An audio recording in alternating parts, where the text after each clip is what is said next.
Qui rédige l'acte de cession ou d'acquisition d'un fonds de commerce? Vous avez arrêté les conditions essentielles, notamment financières, de la cession ou de l'acquisition d'un fonds de commerce. Vous vous interrogez désormais sur l'identité du rédacteur de l'acte. À qui devez-vous confier la rédaction du contrat? À quel professionnel? En matière de cession de fonds ou de commerce, il n'existe pas de monopole. Les rédacteurs peuvent être avocats, notaires et même experts comptables.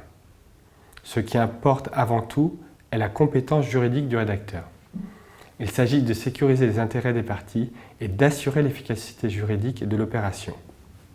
À cette fin, notre cabinet propose de réaliser un audit juridique qui permettra dans un premier temps d'identifier les risques et d'en informer les parties, de décider de l'opportunité ou non d'établir une promesse unilatérale ou une promesse synalagmatique, autrement appelée compromis, qui se caractérise par des engagements réciproques des parties. Ça permettra d'identifier les éventuelles conditions suspensives, c'est-à-dire les conditions essentielles à insérer à l'acte.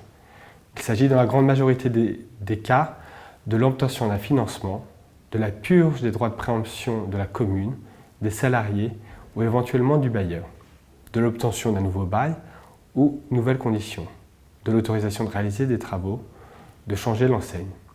Ces conditions doivent être clairement exprimées au compromis. Le compromis pourra également prévoir une indemnité d'immobilisation. Dans un deuxième temps, la mission de notre cabinet consiste à lever les conditions suspensives. À ce stade, le recours à un avocat soumis à des règles déontologiques permet de garantir la confidentialité des négociations. Dans un troisième temps, à défaut de réalisation des conditions suspensives, les parties retrouveront leur liberté contractuelle. En cas de réalisation de ces conditions, la vente sera réitérée dans un acte définitif. Notre cabinet d'avocats bénéficie d'une expérience certaine dans la gestion des contentieux en matière de fonds de commerce. Il utilise cette expérience en sa qualité de rédacteur pour prévenir les pièges des opérations d'acquisition ou de cession d'un fonds de commerce.